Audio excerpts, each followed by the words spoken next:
Well, despite the beautiful sunrise that we are about to have this morning, we had a lot of crazy wind last night. Please notice that my pergola has moved about 10 feet from where it was supposed to be.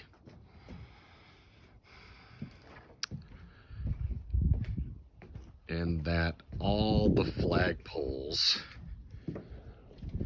broke off their mounts.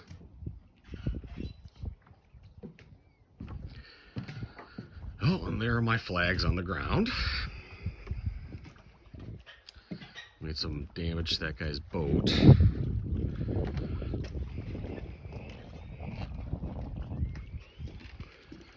Oh, but you can see, got some work to do up here. So happy Sunday to me.